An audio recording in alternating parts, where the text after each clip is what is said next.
Bonjour, donc cette vidéo s'adresse au terminal 1, terminal 2, terminal 5 et terminal 6. Alors, quelques petites précisions sur les capsules vidéo que vous allez devoir me rendre, on va dire, la deuxième semaine après les vacances. Donc ça vous laisse le temps, hein, je vous préviens à l'avance. Je ne vais pas revenir dans cette petite vidéo sur le document écrit que je vous ai envoyé avec les différentes étapes que vous devez suivre pour réaliser la vidéo.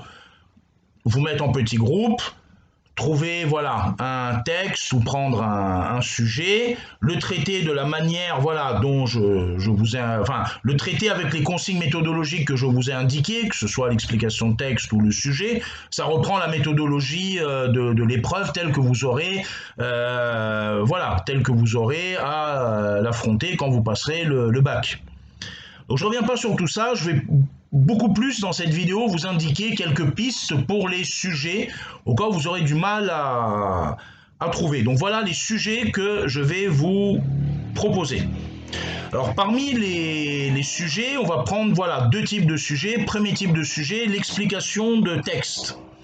Vous pouvez prendre soit un extrait du texte de Platon, l'allégorie de la caverne qu'on a étudié, soit un extrait de Sextus Empiricus. Vous pouvez également prendre un extrait, on ne l'a pas encore vu, mais vous pouvez prendre également un extrait du texte de Michel Foucault que nous allons étudier avant les vacances, un extrait de l'ordre du discours qui se trouve dans le manuel et que nous allons étudier en cours. Donc parmi les textes, vous pouvez prendre un extrait de ces trois textes, un au choix, hein, un extrait dans ces trois textes, vous mettre par groupe et le traiter, voilà, quelle est l'idée générale, quelles questions on peut poser à partir de ce texte, qu'est-ce que sous-entend l'auteur, comment est-ce qu'on va rendre explicite sa pensée avec nos propres mots, sans paraphraser, vous ferez cet exercice à l'oral, hein, à plusieurs, montrer un peu quels sont ces arguments, et illustrer le propos de l'auteur avec des exemples qui ne sont pas forcément dans le texte. Ça va pour l'explication de texte, soit l'extrait de Platon, soit Sextus Empiricus, soit un extrait du texte de Michel Foucault qu'on n'a pas encore étudié. Alors, au niveau des sujets de dissertation, alors, soit vous choisissez l'explication de texte pour vos capsules, soit vous choisissez un sujet de dissertation que je vais donner maintenant. Alors les sujets de dissertation sont vraiment libres, là c'est beaucoup plus la méthode, la forme qui m'intéresse que le fond. Alors premier sujet, vous pouvez choisir pour vos capsules vidéo, sujet classique, hein, j'ai cru comprendre qu'il y a des gens comme Yacine, Aïda, Inès qui sont intéressés par la science, donc vous pouvez faire une capsule vidéo et montrer de manière succincte, entre 5 et 7 minutes, comment vous traiteriez le sujet suivant. Est-ce que la science peut atteindre la vérité? On va réfléchir sur cette question hein, dans les heures de cours avant les vacances, on va s'interroger, hein, on a vu est-ce que peut-on atteindre la vérité dans le grand A, donc on va voir est-ce que la science peut atteindre la vérité dans le grand B.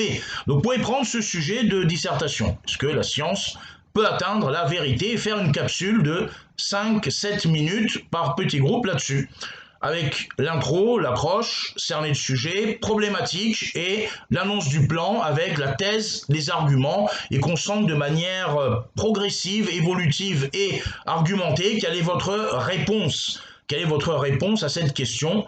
Est-ce que la science peut atteindre la vérité? Deuxième sujet que vous pouvez prendre et faire une capsule entre 5, voilà, pour faire une capsule entre 5 et 7 minutes. Faut-il toujours dire la vérité quand on est amoureux? Faut-il toujours dire la vérité quand on est amoureux? Deuxième sujet, vous pouvez bosser sur ça et réfléchir un petit peu à partir du cours. On a évoqué des fois rapidement le banquet de Platon, vous pourrez réfléchir. Ce qui m'intéresse, c'est une réponse voilà, évolutive et argumentée qui soit la vôtre, que vous ayez pensé par vous-même sur ce sujet. Donc premier sujet, la science peut-elle atteindre la vérité? Ou bien, deuxième sujet, faut-il toujours dire la vérité quand on est amoureux? Alors j'ai pensé à des gens comme Léo, comme Victor, comme Zineb qui supportent voilà, des équipes de foot et puis d'autres élèves. c'est suite à une discussion qu'on a eue avec Raf Football, dont je vous ai déjà parlé, hein, sa chaîne YouTube, Raf Football, un grand supporter de l'OM.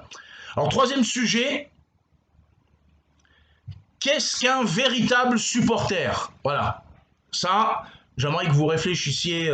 Non, pardon, pas parce que pas qu'est-ce qu'un véritable supporter. Êtes-vous un véritable supporter? Voilà. Troisième sujet, êtes-vous un véritable supporter?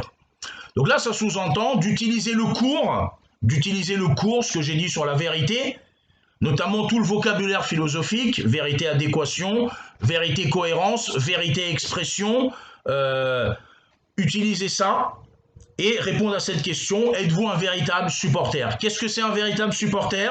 Et une fois que vous avez défini ce qu'est un véritable supporter, est-ce que vous êtes un véritable supporter ou pas? Oui, pourquoi? Oui, je suis un véritable supporter parce que.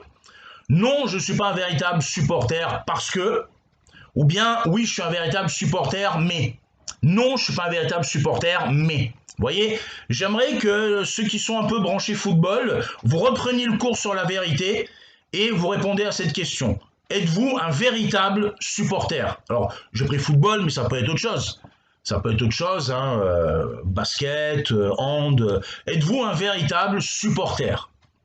Du coup, qu'est-ce que c'est véritable supporter? Et est-ce que vous en êtes un ou pas? Bon, ça me semble bien. Semaine prochaine, vous avez la première explication de texte qui va tomber sur Classroom. Je vous souhaite bon courage pour ceux qui feront cette épreuve la semaine prochaine. Et pour les autres que je vais revoir en cours, eh ben, je vous dis à bientôt. Bon week-end.